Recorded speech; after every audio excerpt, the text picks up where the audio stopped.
Progescence des cancers ascendant Lion. Ici, le progescence parle d'un enfant de l'amour, et le natif porte la mémoire.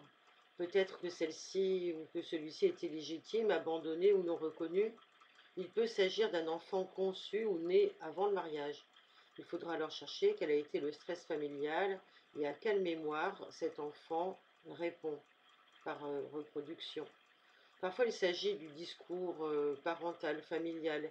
Il est l'enfant de l'amour, dira-t-on de lui, pour exprimer la grande histoire sentimentale que vivent les parents. Dans ce cas, l'enfant concerné comprendra pourquoi il a le ressenti de manquer d'affection. Avait-il sa place au milieu d'un couple tout à sa passion ou vivant une histoire fusionnelle? S'est-il senti de trop ou carrément rejeté? Selon son ressenti, il programmera certaines pathologies plutôt que d'autres.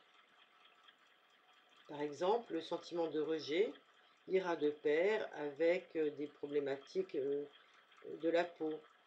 Et peut-être qu'il se dit « je n'ai pas ma place » et que cela va se manifester par des problèmes urinaires. Parfois, les parents seront mutuellement jaloux de l'enfant, et ce qui provoquera des problèmes de rivalité et de jalousie pour le natif. Ils peuvent d'ailleurs exprimer inconsciemment ou consciemment même le fait qu'ils soient dérangés par l'enfant et que ce dernier risque de reproduire, il y a un risque de stérilité ou problème de couple à la venue de l'enfant. Le progescence nous amène à retrouver l'histoire de cette mère brillante, parfois autoritaire, mais adorée le plus souvent et à laquelle on ne sait jamais rien refuser. D'ailleurs, elle est un soupçon narcissique et elle peut dire « Miroir, mon beau miroir, dis-moi qui est la plus belle ». Donc c'est un peu derrière tout ça l'idée de marâtre. L'idée de marâtre qui est à considérer, qu'il faudra rechercher dans la généalogie. Il faudra rechercher quelle est la femme qui a élevé l'enfant d'un autre ou d'une autre. Mais la mère admirée nous renvoie aussi à un problème lié à l'admiration. Celui qui admire est toujours sous la coupe de l'autre, car ne dit-on pas que la mère veille?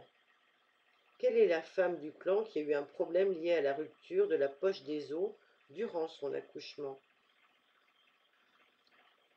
C'est parfois également la notion de mère royale qu'il faudra considérer avec celle de prince consort. Quel époux est moins considéré que sa femme dans ce clan et pour quelle raison? Quel est le père absent ou relégué au second plan?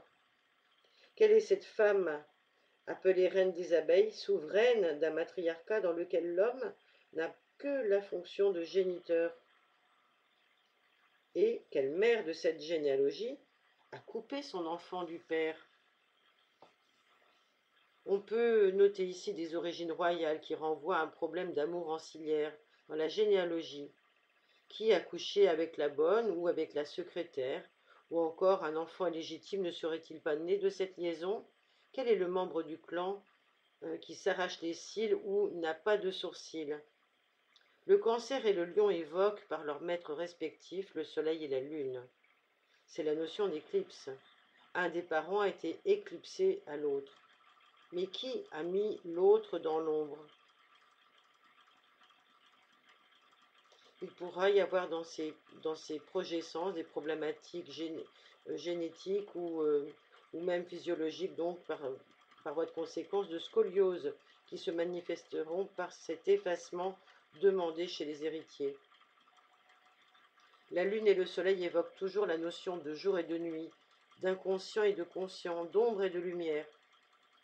Donc allez voir quel membre du clan a pour mission de mettre l'ombre en lumière. Qui a caché son ombre pour être vu ou voir sous son meilleur jour?